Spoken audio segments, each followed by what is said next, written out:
আমি তো ভাইয়া খেলা দেখি না, খেলা তেমন একটা বুঝিও না। না, আমি খুব ভয় পাই হাঁটে যেতে। আমার মেয়ে, ওর বয়স মাত্র 4 বছর, ও যায়, ও পছন্দ করে, ও বাবার কাঁধে চড়ে যায়। সো ওটা আমি আনন্দ পাই, বাট আমি ভয় পাই আসলে, আমার যাওয়া হয় না। হ্যাঁ, আমি সবসময় চ্যারিটি কাজগুলো করে থাকি ভাইয়া, এবং আমার কোরবানির একটা নির্দিষ্ট অংশ থাকে এতিমখানা মাদ্রাসায়। ওরা তো আসলে ছুটিতে অনেক জায়গায় যায়, বা যদি আত্মীয় থাকেন, না হলে তারা কিন্তু রয়ে যায়। তো যারা রয়ে যায় তাদের সাথে ঈদের খাবার বিতরণ করি, এটা গত বছরও করেছিলাম। তো ইনশাল্লাহ ইচ্ছা আছে, আল্লাহ যতটুকু সামর্থ্য দিয়েছে। এটা ম্যাক্সিমাম মানুষই করে থাকে ভাইয়া, এখন বলে তো আর লাভ নেই, এটা যার যার মন মানসিকতা আসলে।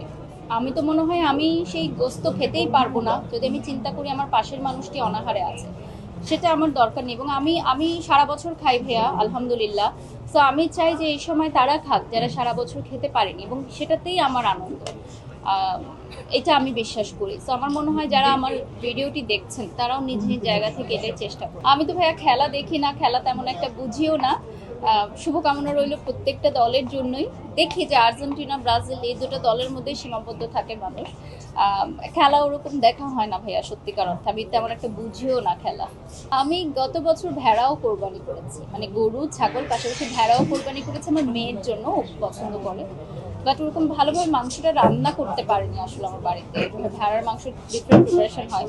সো এবার দেখি কি আছে, যদি হয় নেব, একটু নতুনভাবে ট্রাই করব, বা চেষ্টা করি যে নিজ সামর্থ্য অনুযায়ী দেওয়ার।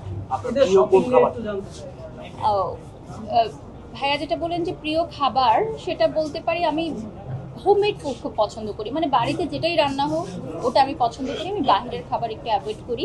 আর শপিংয়ের কথা যেটা বললেন, যে কোরবানি ঈদে আসলে শপিং একটু কম করা হয়, রোজার ঈদে অনেক শপিং করেছে, তাই কোরবানি ঈদে একটু কমই করা। কে ড্রেস পাঠায় ভাইয়া, সত্যি বলতে যে ঈদে স্পেশালি পরার জন্য গিফট পাঠায়, তো সেগুলো গ্রহণ করা হয়, কিছু কিছু পরা হয়, কিছু কিছু থেকে যায়, এই আর কি। খাওয়ার কথা বললেন, কথা বললেন, আসলে রান্না আসলে করা হয় কিনা? রান্না ভাইয়া সত্যিকার অর্থে করার সময় পাই না। রান্না আমি করতে পারি, আমি শিখাই, আমার মেয়েরা যারা আছে ওরা আমার কাছ থেকে শিখে, এখন ওরাই পাকা রাঁধুনি হয়ে গেছে। আমার বাসায় যে মেয়েটা আছে, ও স্কুইড থেকে শুরু করে, রামেন থেকে শুরু করে, ও বিভিন্ন ধরনের স্টেক এগুলোও বানাতে পারে। মানে ও নিজেই অবাক হয় যে ওগুলো বানাতে পারে। তারপর বিভিন্ন ভর্তা, ডাল, ভাত, তো আমি শিখিয়েছি এগুলো। তো ও এখন চমৎকার হয়ে গেছে আর কি। আর প্র্যাকটিস থাকতে হয় ভাইয়া, প্র্যাকটিস এভরিডে থাকলে রান্না ভালো হয়। আমার তো প্র্যাকটিসটা ওরকম থাকে না, তারপরেও চেষ্টা করি ঈদের সময় স্পেশাল কিছু করার জন্য চেষ্টা করি।